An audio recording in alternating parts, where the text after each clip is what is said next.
Just think.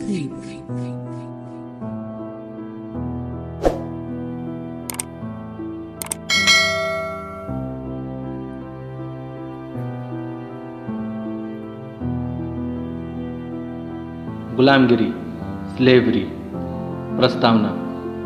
अब उन गुलामों में और इन गुलामों में फ़र्क इतना ही होगा कि पहले प्रकार के गुलामों को ब्राह्मण पुरोहितों ने अपने बर्बर हमलों से पराजित करके गुलाम बनाया था और दूसरे प्रकार के गुलामों को दुष्ट लोगों ने एकाएक जुल्म करके गुलाम बनाया था। शेष बातों में उनकी स्थिति समान है। इनकी स्थिति और गुलामों की स्थिति में बहुत फर्क नहीं है।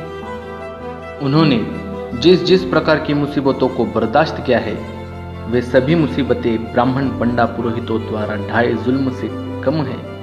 यदि यह कहा जाए कि उन लोगों से भी ज़्यादा ज्यादतियाँ इन शूद्रादि अतिशूद्रों को बर्दाश्त करनी पड़ी है, तो इसमें किसी तरह का संदेह नहीं होना चाहिए। इन लोगों को जो जुल्म सहना पड़ा, उसकी एक एक दास्तान सुनते ही किसी भी पत्थर दिल आदमी को ही नहीं, बल्कि साक्षात पत्थर भी पिघलकर उसमें से पीड़ाओं के आंसुओं की पहाड़ निकल पड़ेगी और उस बाढ़ से धरती पर इतना बहाव होगा कि जिन पूर्वजों ने शूद्रादि अतिशूद्रों को गुलाम बनाया था, उनके आज के वंशज जो ब्राह्मण पुरोहित भाई है, उनमें से जो अपने पूर्वजों की तरह पत्थर दिल नहीं, बल्कि जो अपने अंदर के मनुष्यत्व को जागृत रखकर सोचते हैं, उन लोगों को यह जरूर महसूस होगा कि यह एक जल प्रलय ही है।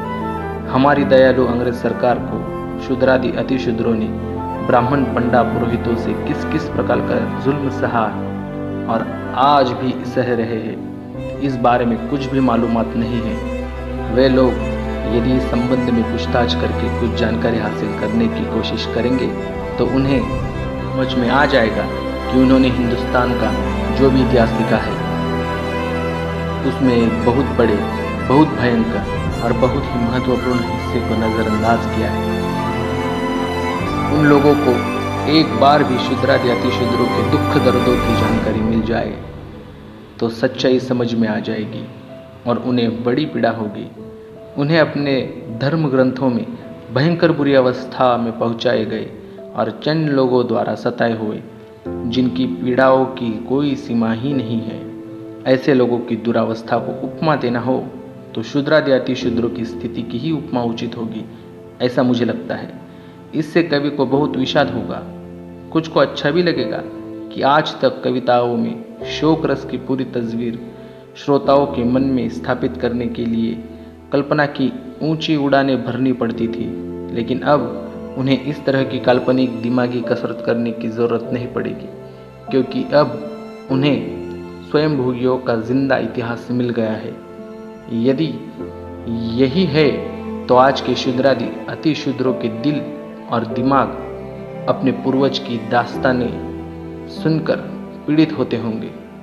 इसमें कुछ भी आश्चर्य नहीं होना चाहिए, क्योंकि हम जिनके वंश में पैदा हुए हैं, जिनसे हमारा खून का रिश्ता है, उनकी पीड़ा से पीड़ित होना स्वाभाविक है। किसी समय ब्राह्मणों की राजसत्ता में हमारे पूर्वजों पर जो भी कुछ ज्यादतियाँ हुई, इनकी याद आते ही हमारा मन घबरा कर थरथराने लगता है। मन में इस तरह के विचार आने शुरू हो जाते हैं कि जिन घटनाओं की याद भी इतनी पीड़ादायी है, तो जिन्होंने इन अत्याचारों को सहा है, उनके मन की स्थिति किस प्रकार की रही होगी, यह तो वे ही जान सकते हैं। Thanks for watching video. Subscribe your own YouTube channel, Just Pink, and press the bell icon for notifications.